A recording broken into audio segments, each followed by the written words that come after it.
Hello, good afternoon friends. आशा करते हैं आप स्वस्थ होंगे। मैं विवेक सिंह अपने इस यूट्यूब चैनल करियर में आपका स्वागत करता हूं। आज मैं एंशिएंट हिस्ट्री का थर्ड चैप्टर वैदिक काल या वैदिक एरा आपके लिए लेकर आया हूं। और चूंकि ये चैप्टर काफ़ी बड़ा है, इसलिए मैंने इस चैप्टर को दो पार्ट्स में डिवाइड कर दिया है और इसका मैं फर्स्ट पार्ट आज लेकर के आया हूँ। तो बढ़ते हैं इसी क्रम में। तो आज बात कर लेते हैं पहले वैदिक सभ्यता की। तो वैदिक सभ्यता सिंधु घाटी जो सभ्यता थी यानी इंडस वैली सिविलाइजेशन, उसके पश्चात भारत में जो सभ्यता पनपी उसे वैदिक सभ्यता कहते हैं। और इस काल की जानकारी हमें मुख्यतः वेदों से प्राप्त होती है। मतलब जो भी डिटेल हमें वैदिक काल की मिलेगी वो केवल वेदों से मिलती है। इसके अलावा और कोई दूसरा माध्यम वैदिक सभ्यता के बारे में जानने का नहीं है, जिसमें कि ऋग्वेद सबसे प्राचीन है। आप ये याद रखेंगे कि सबसे प्राचीन होने के कारण सर्वाधिक महत्वपूर्ण वेद भी है ये। और वैदिक काल की टाइम पीरियड की बात करें तो इसे दो भागों में डिवाइड किया गया है। एक ऋग्वैदिक या पूर्व वैदिक काल, जो कि 1500 से 1000 ईसा पूर्व है। ये ईसा पूर्व का बात पर ईसा मसीह के जन्म से पूर्व की बात कर रहा है। तथा उत्तर वैदिक काल की बात करें तो 1000 से 600 ईसा पूर्व तक रहा था। तो आगे बढ़ते हैं इसी क्रम में। ये आप समझ गए होंगे इतनी बात कि वैदिक सभ्यता क्या है। तो इंडस वैली सिविलाइजेशन के पश्चात भारत में जो सभ्यता पनपी उसे वैदिक सभ्यता कहते हैं। और इस वैदिक सभ्यता की जो डिटेल हमें मिलती है वो वेदों के माध्यम से मिलती है। और उन वेदों में सर्वाधिक महत्वपूर्ण वेद कौन सा है तो ऋग्वेद है। ठीक है, आप ये इतना याद रखेंगे। और इस वैदिक सभ्यता को दो पार्ट में डिवाइड किया गया है। एक ऋग्वैदिक या पूर्व वैदिक काल, जो कि 1500 से 1000 ईसा पूर्व तक था, तथा दूसरा उत्तर वैदिक काल, जो कि 1000 से 600 ईसा पूर्व तक था। ठीक है, आगे बढ़ते हैं।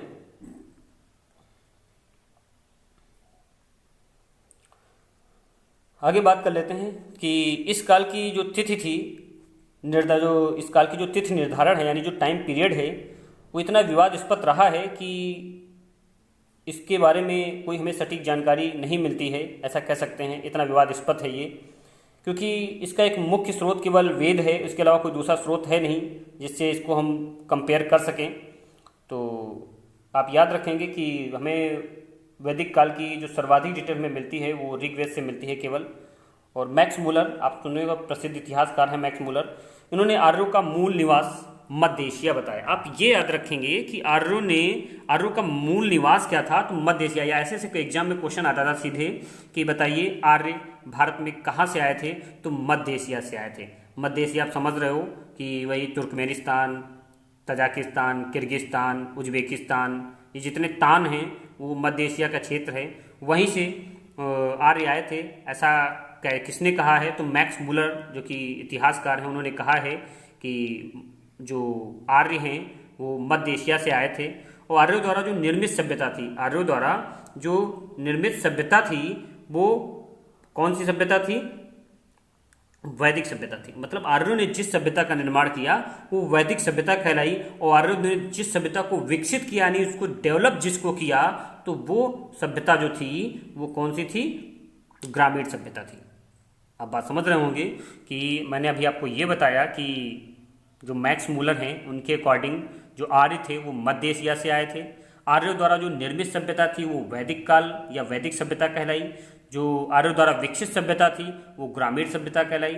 आप ये याद रखेंगे कि ग्रामीण सभ्यता जो थी वो विकसित थी और जो निर्मित सभ्यता थी वैदिक सभ्यता थी। एग्जाम में आपसे ऐसे पूछेगा, बताइए कि आर्यों द्वारा निर्मित सभ्यता क्या थी, तो आपको जवाब देना होगा वैदिक सभ्यता थी। और अगर आपसे पूछे कि आर्यों द्वारा विकसित सभ्यता क्या थी तो आप जवाब देंगे कि वो ग्रामीण सभ्यता थी। ठीक है, आगे बात कर लेते हैं हम। अगला पॉइंट कह रहा है ईरानी भाषा के प्राचीनतम ग्रंथ अवेस्ता, जो कि ईरानी भाषा के एक बहुत ही प्राचीन और महत्वपूर्ण ग्रंथ है। इसकी जो सूक्तियाँ हैं वो ऋग्वेद से मिलती हैं, आप ये याद रखेंगे। ठीक है, तो ईरानी भाषा का जो प्राचीनतम ग्रंथ अवेस्ता है इसकी जो सूक्तियाँ हैं वो हमें ऋग्वेद से मिलती जुलती हैं। आगे बात करें कि आर्यों का मुख्य व्यवसाय क्या था तो आर्यों का मुख्य व्यवसाय पशुपालन और कृषि था। आप याद रखेंगे कि आर्यों का मुख्य व्यवसाय क्या था? पशुपालन और कृषि। मतलब आर्य जो थे उस समय पशुपालन किया करते थे, पशुओं को पालते थे और खेती करते थे। ये उनका मुख्य व्यवसाय था। आर्यों के मनोरंजन की बात करें तो वो मनोरंजन के लिए क्या क्या करते थे तो मनोरंजन के लिए वो संगीत, रणदौड़ और घुड़दौड़ मतलब उनके मनोरंजन के मुख्य 3 साधन थे, जो कि संगीत था, रणदौड़ है ना, और घुड़दौड़, ये घोड़े की जो दौड़ होती थी उससे संबंधित है। तो ये सब उनके मनोरंजन के मुख्य साधन थे। आर्यों की बात करें तो आर्यों का प्रिय पशु घोड़ा था। आप याद रखेंगे, आर्यों का प्रिय पशु घोड़ा था। एवं सर्वाधिक प्रिय देवता कौन थे? तो सर्वाधिक प्रिय देवता इंद्र थे। सर्वाधिक प्रिय देवता कौन थे?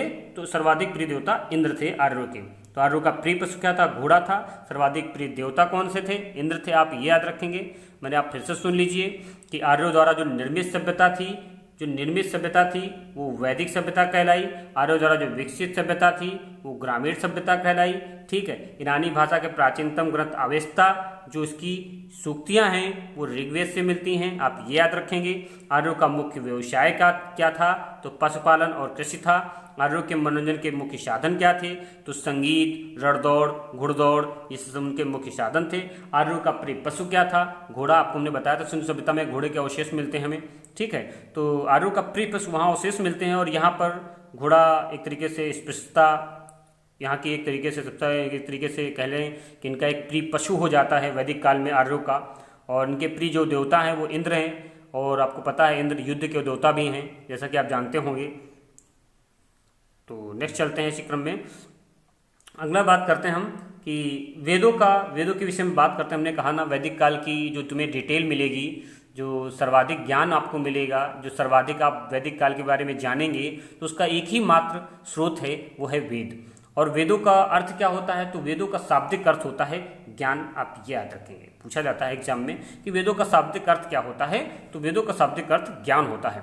वेद 4 हैं आपके। कौन कौन से हैं? ऋग्वेद, यजुर्वेद, सामवेद, अथर्ववेद, ये 4 वेद हैं। और इन चारों वेदों को संहिता कहा जाता है। आप ये याद रखेंगे, मोस्ट इंपॉर्टेंट पॉइंट है कि आप वेद तो आपको मोस्टली पता ही होंगे, आप जानते होंगे अगर आप हिंदू धर्म से बिलोंग करते हैं, कि ऋग्वेद, यजुर्वेद, सामवेद, अथर्ववेद, ये 4 वेद हैं, और इन चारों वेदों को संहिता कहा जाता है। आप ये जानेंगे।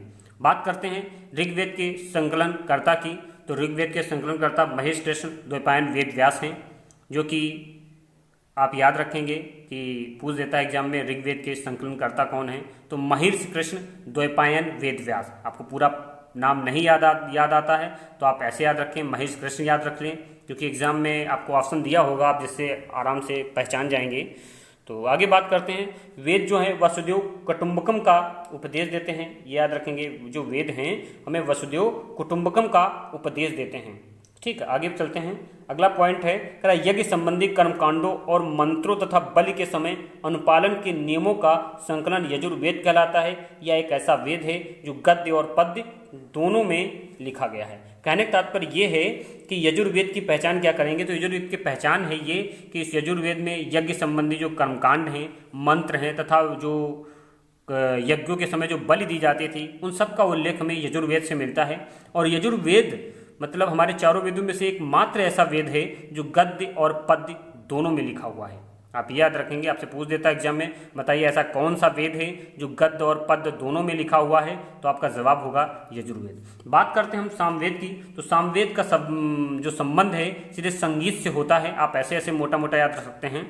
इसमें लिखा है सामवेद में मुख्यतः यज्ञों के अवसर पर गाए जाने वाले मंत्रों का संकलन है। बात वही है कि सामवेद का संबंध किससे है? तो संगीत से है, और इसको भारतीय संगीत का जनक कहा जाता है। ये इंपॉर्टेंट पॉइंट है कि इसको भारतीय संगीत का जनक कहा जाता है। किसको कहा जाता है? तो सामवेद को कहा जाता है। आप ये याद रखेंगे। अथर्ववेद की बात करें तो अथर्ववेद में जादू, टोने, औषधियों का वर्णन मिलता है हमें। ये सब हमें अथर्ववेद से मिलता है।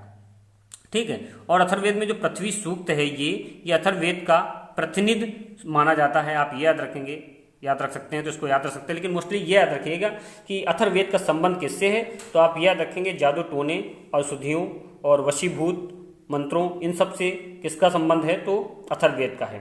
ठीक। अथर्ववेद की बात करें तो अथर्ववेद में परीक्षित, राजा परीक्षित, आपने नाम सुना होगा कि ये जो पांडव थे, पांडव के पुत्र अर्जुन के पुत्र जो थे अभिमन्यु के जो पुत्र थे परीक्षित। आप ऐसे याद रखेंगे, पांडवों के पुत्र अभिमन्यु के पुत्र परीक्षित जो थे वो कुरुओं के राजा थे। और इसमें ये भी बताया गया, तो ये अथर्ववेद में वर्णित था। आप याद रखेंगे कि अथर्ववेद में परीक्षित को कुरुओं का राजा कहा गया है। कि आप बात याद रखेंगे कि परीक्षित को कुरुओं का राजा, कुरु साम्राज्य था, ठीक है, हस्तिनापुर में, तो वहाँ का राजा कैसे बताया गया, परीक्षित को बताया गया। और इसमें सभा और समिति, ये जो दो नाम हैं, इनको प्रजापति की दो पुत्रियां कहा गया था। आप याद रखेंगे कि सभा और समिति को प्रजापति की दो पुत्रियां कहा गया था। आप ऐसे याद रखेंगे। सभा के सदस्यों को सुजान कहा जाता है, आगे आप देखेंगे। तो आगे बढ़ते हैं। आपको ऐसा लगता है कि आपको समझ में आ गई होगी मेरी बात, ऐसी हम आशा करते हैं। आप फिर से अगर डिटेल में देखना चाहें तो फिर से सुन लीजिए कि वेदों का शाब्दिक अर्थ ज्ञान होता है। ठीक, कौन कौन से वेद हैं, तो ऋग्वेद है, यजुर्वेद है, सामवेद है, अथर्ववेद है। ठीक, ये हमारे 4 वेद हैं। वेदों को, इन चारों वेदों को मिला करके संहिता कहा जाता है। वेदों के खोज किसने किया, एक तरीके से संकलनकर्ता कौन थे, तो महेश कृष्ण द्वैपायन जी थे। ठीक है, यज्ञ संबंधी कर्मकांडों, या कहते हैं कि यजुर्वेद का संबंध किससे है, तो यज्ञों से और मंत्र बलि, इन सबसे यज्ञ क्या बोलते हैं, यजुर्वेद का संबंध है। सामवेद का संबंध संगीत से है। और गद्य और पद्य में दोनों में लिखा जाने वाला वेद कौन सा है, तो यजुर्वेद है। ठीक है, भारतीय संगीत का जनक किस वेद को कहा जाता है, तो सामवेद को कहा जाता है। ठीक है, जादू टोने, मंत्र, वशीभूत, औषधियाँ, इन सब का संबंध किससे है, तो अथर्ववेद से संबंध है। राजा परीक्षित कुरुओं के राजा हैं, ऐसा किस में वर्णित किया गया है, तो अथर्ववेद में कहा गया है। सभा और समिति, प्रजापति की दो पुत्रियां हैं, ये किस में कहा गया, किस वेद में, तो अथर्ववेद में कहा गया। तो आप ये याद रखेंगे क्योंकि एग्जाम में ऐसे पूछेगा कि बताइए सभा और समिति को प्रजापति की दो पुत्रियां किस वेद में कहा गया है, तो आपका जवाब होगा अथर्ववेद। ठीक है, या ऐसे पूछ देगा बताइए अथर्ववेद का संबंध किससे है, ऑप्शन में लिखा होगा कर्मकांडों से है, यज्ञों से है, संगीत से है, या जादू टोने से है, या औषधियों से है। तो आपको बताना पड़ेगा कि अथर्ववेद का संबंध जादू टोने और औषधियों से है। ठीक है, जो आशा करते हैं आपको समझ में आ गई होगी। आगे चलते हैं।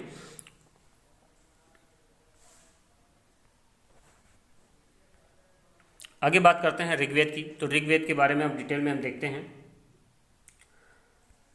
ऋग्वेद की बात करें तो ऋचाओं के क्रमबद्ध ज्ञान के संग्रह को ऋग्वेद कहते हैं। मतलब जो ऋचाएँ हैं, जो उनके क्रमबद्ध जो सीक्वेंस नॉलेज है, उसका जो संग्रह है, उसको हम ऋग्वेद कहते हैं या ऋग्वेद कहा जाता है। ऋग्वेद में 10 मंडल हैं, 1028 सूक्त हैं एवं 10,462 ऋचाएँ हैं। आप ऐसे भी आ सकते हैं, ऋग्वेद में 10 मंडल, 1028 सूक्त एवं 10,462 ऋचाएँ। तो आप रिलेट कर सकते हैं कि 10 मंडल, 1028 सूक्त, 10,462, 10 10 10, ऐसे आप याद रख सकते हैं कि 10 मंडल हैं ऋग्वेद में, 10,128 सूक्त हैं एवं 10,462 ऋचाएँ हैं। ऋग्वेद का परिपशु घोड़ा, आपको बताया पहले ही कि ऋग्वेद का परिपशु क्या है, घोड़ा है। और ऋग्वेद की पवित्र नदी क्या है, ये इंपॉर्टेंट फैक्ट है, तो सरस्वती। ऋग्वेद की पवित्र नदी सरस्वती है। और ऋग्वेद में इसे मातेत्मा, देवीत्मा और नदीत्मा, इन 3 नामों से संबोधित किया जाता है। आप ये याद रखेंगे। सीधे सीधे एग्जाम में अभी यूपीपीसीएस में पूछा गया था कि बताइए कि ऋग्वैदिक काल में मातेत्मा, देवीत्मा और नदीत्मा नदीत्मा के नाम से किस नदी को संबोधित किया जाता है, तो जवाब था सरस्वती। आप याद रखेंगे। तो ऋग्वेद की पवित्र नदी क्या है, सरस्वती है। और इसे किन नामों से संबोधित किया जाता है ऋग्वेद में, तो मातेत्मा, देवीत्मा और नदीत्मा, ये तीनों नाम याद रखेंगे, जो एग्जाम के पॉइंट ऑफ व्यू से काफ़ी महत्वपूर्ण है। अभी रिसेंटली ये एग्जाम में पूछा गया क्वेश्चन है। आगे बात करते हैं। ऋग्वेद में सिंधु नदी का सर्वाधिक बार उल्लेख मिलता है। आप याद रखेंगे, सिंधु नदी का सर्वाधिक बार उल्लेख कहाँ मिलता है, तो ऋग्वेद में मिलता है। और उसके अलावा गंगा का 1 बार मिलता है और यमुना का 3 बार मिलता है। तो याद रखना टिपिकल नहीं है। सिंधु नदी को आप सबसे बड़ा समझ लीजिए कि सिंधु नदी सबसे बड़ी है, तो इसका सर्वाधिक उल्लेख मिलता है। ठीक है, और उसके बाद यमुना छोटी है, उससे छोटी है, तो इसको यमुना का 3 बार उल्लेख मिलता है। गंगा उससे छोटी है, तो गंगा का 1 बार उल्लेख मिलता है। ऐसा तो नहीं कहते गंगा छोटी, क्योंकि गंगा तो यमुना से बड़ी है। यमुना गंगा की सहायक नदी है। तो आप वैसे भी रिलेट करके याद कर सकते हैं कि लेकिन ये मोस्टली ये याद रखें कि ऋग्वेद में सर्वाधिक किस नदी का प्रयोग किया गया है, तो आप ये याद रखेंगे, सिंधु नदी। दूसरे नंबर पर यमुना नदी का प्रयोग किया गया 3 बार। और तीसरे लास्ट में सबसे कम बार किसी नदी का प्रयोग किया गया है, तो गंगा का केवल 1 बार। आप ये याद रखेंगे। ठीक है, आगे बात करें तो ऋग्वेद में शिव को रुद्र का देवता कहते हैं। आपको पता है भगवान शिव को रुद्राक्ष बोला जाता है। तो ये याद रखेंगे आप पॉइंट कि शिव को रुद्र का देवता कहा जाता है। ऋग्वेद के तीसरे मंडल की बात करें हम, ऋग्वेद में 10 मंडल थे, तो उन 10 मंडल में हम तीसरे मंडल की बात करें तो तीसरे मंडल में सूर्य देवता सावित्री को समर्पित प्रसिद्ध गायत्री मंत्र है, ये इंपॉर्टेंट फैक्ट है। और इसकी रचना किसने की थी? तो विश्वामित्र जी ने की थी। मतलब ऋग्वेद के तीसरे मंडल में सूर्य देवता सावित्री को समर्पित प्रसिद्ध गायत्री मंत्र है। तो आप ऐसे भी पूछ सकते हैं एग्जाम में क्वेश्चन कि बताइए गायत्री मंत्र का संबंध किस मंडल से है? तो ऋग्वेद के तीसरे मंडल से है। यह गायत्री मंत्र किसको समर्पित है? तो सूर्य देवता को समर्पित है। यह गायत्री मंत्र की रचना किसने की थी? तो विश्वामित्र ने की थी। आप ऐसे भी याद रखेंगे क्योंकि ये एक इंपॉर्टेंट फैक्ट भी है। तो आगे चलते हैं, बात करते हैं इस वेद में, करा कि इस वेद में 7वें मंडल, इस वेद के 7वें मंडल मतलब किस वेद के? ऋग्वेद के, क्योंकि ऋग्वेद में 10 मंडल हैं तो उसमें हम 7वें मंडल की बात कर रहे हैं। करा 7वें मंडल में राजा सुदास और 10 राजाओं के मध्य हुए युद्ध का वर्णन है, जो कि किस नदी पर लड़ा गया था? तो परुषणी नदी के पर लड़ा गया था। जो किस नदी पर लड़ा गया था? परुषणी नदी पर लड़ा गया था। और इस युद्ध में सुदास की जीत हुई थी। इस युद्ध में सुदास की जीत हुई थी, आप ये याद रखेंगे। कहने का मतलब है, तो आपसे पूछेगा बताइए कि ऋग्वेद के 7वें मंडल का संबंध किस से है? तो आप बताएंगे कि राजा सुदास तथा 10 राजा सुदास का 10 राजाओं के साथ युद्ध से संबंध है, यानी दशराज युद्ध। इसे हम क्या कहते हैं? दशराज युद्ध कहते हैं। तो आप सीधे ऐसे कह सकते हैं कि 7वें मंडल का, मैंने लिखा नहीं इसमें, तो आप ऐसे पूछ सकता है कि 7वें मंडल का संबंध किससे है? तो आप बताएंगे दशराज युद्ध से है। दशराज युद्ध किसके मध्य लड़ा गया था? तो राजा सुदास और 10 राजाओं के मध्य लड़ा गया था। कहाँ लड़ा गया था? तो रावी नदी के तट पर लड़ा गया था। रावी जो कि पुरुषणी नदी है, जो कि इसका आधुनिक नाम रावी है और इसका प्राचीन नाम पुरुषणी है। इस नदी के तट पर लड़ा गया था। और इस युद्ध में विजय किसकी हुई थी? तो राजा सुदास की हुई थी। आप ये याद रखेंगे, ठीक है। आगे बात करते हैं हम ऋग्वेद के 8वें मंडल की। तो ऋग्वेद के 8वें मंडल की हस्तलिखित ऋचाओं को खिल कहा जाता। कहने का तात्पर्य ये है कि ऋग्वेद में जो 8वां मंडल है उसमें जो हाथों से लिखी गई ऋचाएं हैं, मतलब जिन ऋचाओं को हाथों से लिखा गया है उसे क्या कहते हैं? तो उसे खिल कहते हैं, आप याद रखें। तो ऋग्वेद के 8वें मंडल में हस्तलिखित ऋचाओं को खिल कहते हैं। ऋग्वेद के 7वें मंडल का संबंध दशराज युद्ध से है, ठीक, आप याद रखेंगे, जिसमें राजा सुदास और 10 राजाओं के मध्य युद्ध हुआ था। राजा सुदास की विजय हुई थी। यह युद्ध रावी नदी के तट पर लड़ा गया था। आप इतनी बात याद रखेंगे, ठीक। आगे चलते हैं, करा ऋग्वेद के 9वें मंडल की बात करें तो ऋग्वेद के 9वां मंडल जो है देवता सोम को समर्पित है, या ऋग्वेद के 9वें मंडल में देवता सोम का उल्लेख है। आप ऐसे भी याद रख सकते हैं, ठीक है। बात करते हैं अगले पॉइंट की। तो अगला पॉइंट करा चतुष्वी वर्ण, ये इंपॉर्टेंट फैक्ट है आपके लिए। करा चतुष्वी वर्ण समाज की कल्पना का आदि स्रोत क्या है? तो ऋग्वेद के 10वें मंडल है। ऋग्वेद का जो 10वां मंडल है ये चतुष्वर्ण समाज की कल्पना का आदि स्रोत है। और इस 10वें मंडल में वर्णित पुरुष सूक्त से लिया गया है। ये कहने मतलब वर्णित कहाँ है? तो पुरुष सूक्त में। तो चतुष्वर्ण समाज की कल्पना का आदि स्रोत ऋग्वेद के 10वें मंडल में वर्णित पुरुष सूक्त है। क्या आपसे ऐसे भी पूछ सकता है, बताइए चतुष्वर्ण समाज का संबंध किस मंडल से है? तो 10वें मंडल से है। किस सूक्त से है? तो पुरुष सूक्त से है, आप याद रखेंगे। और इसके अकॉर्डिंग जो वर्ण थे वो 4 थे। चतुष्वर्ण आप समझ सकते हो, 4 वर्ण। 4 वर्ण क्या थे? तो वर्ण हमने बताया कि वर्ण ये 4 वर्ण थे, ब्राह्मण, क्षत्रिय, वैश्य तथा शूद्र, ठीक है। इन चारों की जो उत्पत्ति हुई वो कहा जाता है कि ब्रह्मा जी के मुख, भुजाओं तथा जंघाओं एवं चरणों से उत्पन्न हुई थी। मतलब ये चारों जो वर्ण थे, ब्राह्मण, क्षत्रिय, वैश्य तथा शूद्र, ये जो थे वो ब्रह्मा जी के क्रमशः मुख, भुजाओं, जंघाओं तथा चरणों से उत्पन्न हुए थे। कहने का तात्पर्य ये है कि जो कि ब्राह्मण था तो वो ब्रह्मा जी के मुख से उत्पन्न हुआ था, क्षत्रिय उनकी भुजाओं से, वैश्य उनकी जांघों से तथा शूद्र उनके पैरों से पनपा था, या सॉरी जन्मा था, ये कह सकते हैं, पनपा नहीं था, जन्मा था। ब्राह्मण जो है वो ब्रह्मा जी के मुख से, आप याद रखेंगे, ब्राह्मण माँ मुख से, है ना। क्षत्रिय तो भुजाओं से, क्षत्रिय की भुजाओं में बल होता, आप याद ऐसे याद रखें। तो क्षत्रिय भुजाओं के मतलब क्षत्रिय ब्रह्मा जी की भुजाओं से पनपे थे। वैश्य उनकी जंघों से, है ना। आपको पता है कि वैश्य का समझते हो, वैश्य के मतलब व्यापार करता है। व्यापार करने के लिए उसे क्या करना पड़ेगा? गाँव गाँव घूमना पड़ेगा। गाँव गाँव घूमेगा तो घूमने के लिए क्या चाहिए? पैर चाहिए। तो आप ऐसे रिलेट कर सकते हैं कि वैश्य ब्रह्मा जी के जांघों से उत्पन्न हुआ था और शूद्र उनके पैरों से उत्पन्न हुए थे। अब ये आप रिलेट कर सकते हैं, ठीक, जांघों और पैर शूद्र जो थे पैर सबसे निचला हिस्सा होता है, ठीक है, तो सबसे लास्ट में शूद्र की गिनती होती है। आप दोनों के समझ सकते हैं कि ब्राह्मण किसे कहा जाता है, क्षत्रिय, वैश्य, शूद्र किसे कहा जा सकता है। आप जानते होंगे, नहीं जानते तो मैं आपको बताता हूँ कि जो पूजा पाठ कर्मकांडों को मानता था तो उसे ब्राह्मण कहा जाता था, जिसकी भुजाओं में बल होता था, ताकतवर होता था तो उसे क्षत्रिय कहा जाता था, जो व्यापार करता था उसे वैश्य कहा जाता था, तथा जो इन तीनों की सेवा करता था, मतलब ब्राह्मण, क्षत्रिय, वैश्य, इन तीनों की जो सेवा करता था उसे शूद्र कहा जाता था। आशा करते हैं आपको बात समझ में आ गई होगी। तो चतुष्वर्ण समाज, जो चतुष्वर्ण समाज की कल्पना का आदि स्रोत क्या है, तो आप बताएंगे कि ये हमारा 10वां मंडल है, इसमें वर्णित पुरुष सूक्त इसका स्रोत है, ठीक है।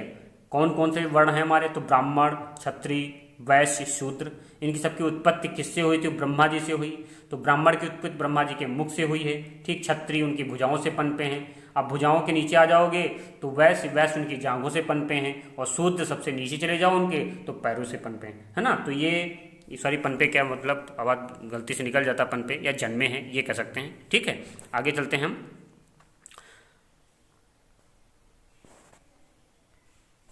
बात करते हैं प्रमुख मंडल के रचनाकार। ये इंपॉर्टेंट फैक्ट है कि पेपर में पूछ देता है कि बताइए कि प्रमुख मंडलों के जो रचनाकार हैं उनके नाम पूछ देता है। तो दूसरे मंडल के रचनाकार घृतसमद हैं, घृतसमद याद रखेंगे, दूसरे मंडल के जो रचनाकार हैं घृतसमद। तीसरे मंडल विश्वामित्र, आपको पता है विश्वामित्र जी तीसरे मंडल से संबंधित हैं, ठीक है। और चतुर्थ मंडल का संबंध वामदेव से है, पांचवें मंडल का संबंध अत्रि से, छठवें मंडल का संबंध भरद्वाज से, और सातवें मंडल का संबंध वशिष्ठ से। ये तो आपको याद ही करना पड़ेगा, ये एक फैक्चुअल पॉइंट है तो इसे आप लर्न करना ही पड़ेगा आपको। तो आप याद रखेंगे, इसमें से मोस्टली अगर जो एग्जाम में पूछा जाता है आपको बता दें तो वो ये है जी, तीसरे मंडल का संबंध, मतलब तीसरे मंडल के रचनाकार कौन है, विश्वामित्र जी हैं। और एक पूछा जाता है पांचवा मंडल, इसके रचनाकार कौन है, तो अत्रि, ये याद रखेंगे। तो नेक्स्ट चलते हैं आगे हम। अब बात कर लेते हैं कि वेदों को पढ़ने वाले की, अभी हमने वेदों की चर्चा ही कर रहे थे, तो बात करते हैं वेदों को पढ़ने वाले को क्या कहते हैं।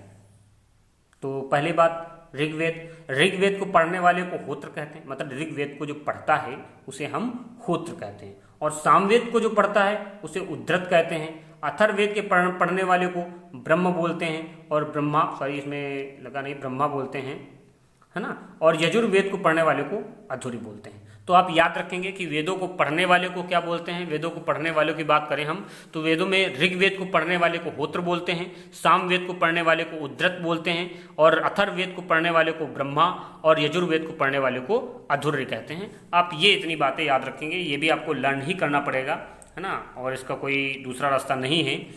तो जिसका होता है मैं बता देता हूँ। आगे चलते हैं। वेदों के उपवेद की बात करें तो वेदों के कुछ उपवेद भी थे, जैसे कि ऋग्वेद का उपवेद जो था वो आयुर्वेद है, आप याद रखेंगे। ऋग्वेद का उपवेद आयुर्वेद, तो ऋग में रा और आयुर्वेद में ऊपर उड़ंकीरा लगी, तो रिलेट कर सकते हैं, ऐसे खैर रिलेट नहीं हो रहा ये, तो आप याद रखें ऋग्वेद का संबंध आयुर्वेद से है, और यजुर्वेद का संबंध धनुर्वेद से है, सामवेद का गंधर्व वेद से, और अथर्ववेद का शिल्प वेद से। तो याद रखेंगे कि ऋग्वेद का संबंध आयुर्वेद से है, यजुर्वेद का धनुर्वेद से संबंध है, सामवेद का गंधर्व वेद से, और अथर्ववेद का शिल्प वेद से। सीधे सीधे एग्जाम में आपसे क्वेश्चन बहुत ही नॉर्मली पूछता है कि बताइए गंधर्व वेद का संबंध किस वेद से है, या तो ऑप्शन में लिखा होगा, चारों दिए होंगे, आपको बताना होगा कि सामवेद से। पूछ देगा धनुर्वेद का संबंध इनमें से किस वेद से नहीं, सॉरी इनमें से किस वेद से है, तो आपको जवाब देना होगा यजुर्वेद, ठीक है। इसी तरह से आप नेक्स्ट चलते हैं, बात करते हैं हम।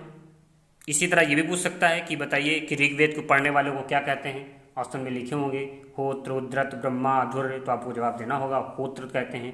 अथर्ववेद को पढ़ने वाले को क्या कहते हैं, ऑप्शन में चारों दिए होंगे, आपको बताना होगा कि इसे अथर्ववेद को पढ़ने वाले को ब्रह्म कहते हैं, ठीक है। तो आप ये याद रखेंगे। आगे चलते हैं, बात करते हैं वेदों के ब्राह्मण ग्रंथ की। तो ये भी एक इंपॉर्टेंट फैक्ट है कि वेदों के ब्राह्मण ग्रंथ बहुत पूछा जाता है एग्जाम में। तो पूछा जाता है, पहली बात करते हैं ऋग्वेद की। तो ऋग्वेद के ब्राह्मण ग्रंथ कौन कौन से हैं, तो दो हैं, एक है ऐत्रेय और दूसरा है कौशिकी। ये दोनों याद रखेंगे। ऋग्वेद के ब्राह्मण ग्रंथ कौन कौन से हैं, तो ऐत्रेय, कौशिकी, ये ऋग्वेद का ब्राह्मण ग्रंथ है। सामवेद के 3 हैं, पंचवीस है, तांडय है और जैमिनी, ये 3 हैं जो कि सामवेद की ब्राह्मण ग्रंथ हैं। अथर्ववेद का 1 है, गोपथ, और यजुर्वेद के 2 हैं, शतपथ और तैत्तिरीय। ये ब्राह्मण ग्रंथ हो गए वेदों के। तो आप याद रखेंगे ऋग्वेद का ब्राह्मण ग्रंथ ऐत्रेय कौशितकी हो गया, सामवेद का पंचवीस तांडय और जैमिनी हो गया, अथर्ववेद का गोपत हो गया और यजुर्वेद का शतपथ तथा तैत्रेय हो गया। तो इसकी एक ट्रिक है छोटी सी जो बन जाती है, आप देख सकते हैं कि इसमें सांप, आग और यश, सांप से सा से सामवेद और पा से पंचवीस, तो सामवेद का पंचवीस आप याद रखेंगे। यही ज्यादा तो जो हमने ट्रिक बताई इसी से रिलेटेड ज्यादा एग्जाम में पूछा जाता है कि बताए पूछेगा पंचवीस का संबंध किस वेद से है, तो सामवेद से। आग का रिलेट कर सकते हैं आ से अथर्ववेद और गा से गोपत, आप ऐसे रिलेट कर सकते हैं आग। और यश की बात करें तो या से यजुर्वेद और सा से शतपथ। तो ये हमने आपको तीन याद करवा दिए हैं कि पंचवीस का संबंध सामवेद से है, तो आप याद सकते हैं सांप, और अथर्ववेद का संबंध गोपत से है, इसके लिए आप आग याद रख सकते हैं। और यश का संबंध या ये बोल सकते हैं यजुर्वेद का संबंध शतपथ से है, इसके लिए आप यश याद कर सकते हैं। और बाकी आप अगर ऐसे याद कर डाले हैं तो फिर इससे अच्छा क्या है। तो आगे बात करते हैं, शतपथ ब्राह्मण ग्रंथ की बात कर लें, यजुर्वेद का जो कि ब्राह्मण ग्रंथ है। तो कह रहा है कि शतपथ ब्राह्मण ग्रंथ में पुरुष मेघ वर्ण का वर्णन मिलता है, पुरुष मेघ का वर्णन मिलता है, शतपथ ब्राह्मण ग्रंथ में पुरुष मेघ वर्ण का, ये पुरुष मेघ है, इसके वर्णन का हमें साक्ष्य जो मिलता है वो शतपथ ब्राह्मण ग्रंथ से मिलता है। अब बात करें शतपथ ब्राह्मण ग्रंथ में उल्लेखित राजा विदेद, आप याद रखें राजा विदेद माधव जो कि शतपथ ब्राह्मण ग्रंथ में इनका नाम उल्लेखित है। इनका संबंध पूछा जाता है कि किस ऋषि से है, तो अब नाम बताना पूछा जाता है। उनका संबंध गौतम रहुगुण से है। आप याद रखेंगे कि शतपथ ब्राह्मण ग्रंथ में उल्लेखित राजा विदेद माधव का संबंध किस ऋषि से है, तो गौतम रहुगुण ऋषि से है, इनका संबंध है। एग्जाम में पूछा गया क्वेश्चन है और काफी बार रिपीटेड भी क्वेश्चन ये है कि शतपथ ब्राह्मण ग्रंथ में उल्लेखित राजा विदेद माधव का संबंध किस से है, तो आपका जवाब होगा कि गौतम रहुगुण ऋषि से है। ठीक है, आगे चलते हैं, बात कर लेते हैं इसकी हम कि ऋग्वेद में जो कि इंद्र के लिए 250 तथा अग्नि के लिए 200 ऋचाओं की रचना की गई है। इंद्र को युद्ध का देवता कहा जाता है, जैसा कि मैंने पहले बताया आपको, और ये आर्यों के सर्वाधिक लोकप्रिय देवता थे, ये भी मैं बता चुका हूँ कि आर्यों के सर्वाधिक लोकप्रिय देवता इंद्र थे और इन्हें युद्ध का देवता कहा जाता है। और लेकिन आप ये याद रखेंगे कि पूछा जाता है ऋग्वेद में बताइए किस देवता का सर्वाधिक बार वर्णन हुआ है, तो आप ये बताएंगे इंद्रदेव का। इंद्रदेव का सर्वाधिक बार वर्णन हुआ है और दूसरे नंबर पर किसी देवता का अगर वर्णन हुआ है तो वो अग्नि। तो ऑप्शन भी आप देख के करेंगे, अगर ऑप्शन में इंद्र नहीं होगा तो फिर आप अग्नि ही टिक करेंगे, लेकिन वैसे अगर देखा जाए तो इंद्र का 250 बार वर्णन किया गया है और एक अग्नि का 200 बार, मतलब टोटल 50 कम है ना। आप याद रख सकते हैं इसको कि इंद्र का 250, आप पता है इंद्र सभी देवताओं के राजा थे, तो इंद्र बड़े हुए, तो बड़े हुए इनके लिए ज़्यादा शब्दों का प्रयोग किया गया, और अग्नि छोटे हुए इसलिए इनके लिए कम शब्दों का प्रयोग किया गया। भाई ये इंद्र राजा थे ना इंद्रलोक के, तो इंद्र के लिए 250 शब्दों का प्रयोग किया गया और अग्नि के लिए 200 शब्दों का प्रयोग किया गया, आप ये याद रखेंगे। ठीक, आगे बात करें कि ऋग्वेद में 33 देवी देवताओं का उल्लेख है, तो सारे देवी देवताओं का याद रखना तो पॉसिबल तो है नहीं, ये इंपॉर्टेंट फैक्ट नहीं है, लेकिन फिर भी इसमें देख लेते हैं। इस वेद में सूर्य, उषा तथा अदिति जैसी देवियों का वर्णन, ये आप नाम याद रखेंगे। तो ऋग्वेद में 33 देवी देवताओं का उल्लेख है, उनमें से कुछ देवियां भी थी जिनका नाम था सूर्या, उषा तथा अदिति, आप ये याद रखेंगे। ठीक है, आगे चलते हैं। वामनावतार के 3 पगों के आख्यान का प्राचीनतम स्रोत ऋग्वेद है, ये याद रखें। मतलब वामनावतार के 3 पगों का जो आख्यान है यानी कि जो वर्णन है वो हमें किस वेद से मिलता है, तो ऋग्वेद से मिलता है। आप वामनावतार जानते होंगे, राजा बलि, उनको अहंकार आ गया तो भगवान विष्णु ने वामन अवतार धारण कर, ठीक है, उनका जो पूरी पृथ्वी थी उनका पूरा अहंकार तोड़ दिया। उन्होंने पृथ्वी, आकाश, पाताल, स्वर्ग सब 3 पगों में नाप लिया था। तो ठीक, आप ऐसे याद रख सकते हैं कि वामनावतार का जो आख्यान है वो ऋग्वेद से संबंधित है। आगे बात करते हैं, ऋग्वेद के एक मंडल में केवल एक ही देवता के स्तुति में श्लोक है, वो है सोम देवता। मतलब ऋग्वेद में एक मंडल में केवल एक मंडल है, उसमें एक ही ऐसे एक देवता हैं जिनकी स्तुति में केवल श्लोक का यूज होता है, बाकी किसी देवता की स्तुति में श्लोक का यूज नहीं होता है। ठीक है, वो देवता कौन से हैं, तो सोमदेव हैं, आप ये याद रखेंगे। आगे बात करते हैं कि ये अस्तोमा सदगमया, ये सूक्ति है, यही देवता सोम से संबंधित है। ठीक है, आप याद रखें, आपने इसका पूरा दोहा होता है, कह रहा है अस्तोमा सदगमया, वह किससे संबंधित है, तो आप ये याद रखेंगे ऋग्वेद से संबंधित है। ये इसका दोहा होता है अस्तु माँ सदगुमय, सॉरी उसका दोहा होता है, याद आ रहा है मुझे जस्ट, अस्तु माँ सदगमया तमसो माँ ज्योतिर्गमया और मृत्युर्मा मृत्यु गमया, ये दोहा है इसका जो कि सूक्ति है। कहा जाता है अस्तु माँ सदगमया मतलब असत्य से सत्य की ओर ले चलो, ठीक है। और कहता है तमसो माँ ज्योतिर्गमया मतलब हमें अंधकार से प्रकाश की ओर ले चलो। और कहता है मृत्युर्मा मृत्यु गमया मतलब हमें मृत्यु से अमृता की ओर ले चलो। ये हमें दोहा बताता है। तो आप याद रखेंगे अस्तु माँ सदगमया जो है वो दोहा जो है या सूक्ति जो है वो किससे संबंधित है, ऋग्वेद से संबंधित है। और इसमें किस देवता की बात की जा रही है, तो देवता सोम की बात की जा रही है। आगे बात करते हैं कि इस वेद में मतलब ऋग्वेद में गाय के लिए अघन्या शब्द का प्रयोग किया गया है। अब याद रखेंगे ये इंपॉर्टेंट फैक्ट है कि गाय के लिए अघन्या शब्द का प्रयोग किया गया है। और आपको बता दें ये जो गाय थी वो आर्यों की मूल्यवान संपत्ति होती थी, आर्यों की मूल्यवान संपत्ति होती थी। और गाय को अघन्या इसलिए कहा जाता था क्योंकि ये ना मारे जाने योग्य पशु की श्रेणी में रखा गया था। इसको आर्यों ने से माता मानते थे और इसे ना मारे जाने योग्य पशु की श्रेणी में रखा गया, ठीक है। तो इस कारण से गाय को आर्य क्या बोलते हैं ऋग्वेद में अघन्या कहा जाता था। अघन्या मतलब इसे आप मार नहीं सकते हैं।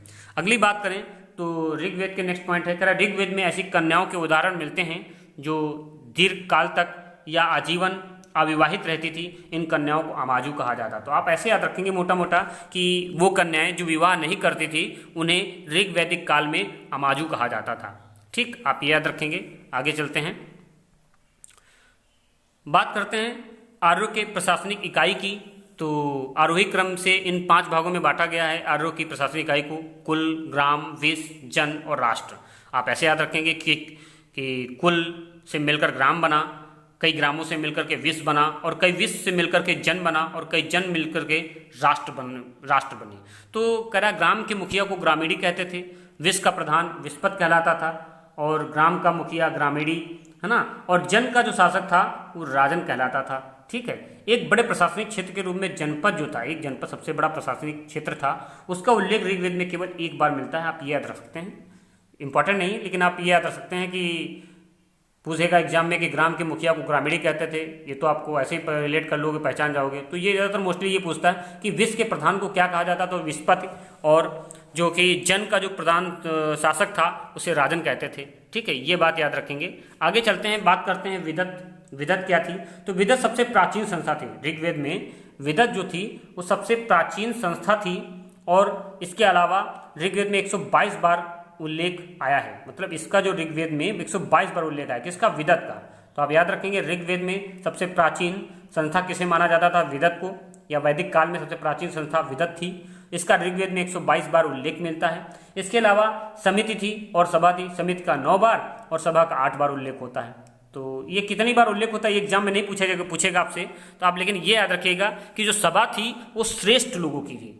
सभा जो थी वो श्रेष्ठ लोगों की थी और जो सभा के सदस्य होते थे उन्हें सुजान कहा जाता था, मैंने पहले भी बताया आपको।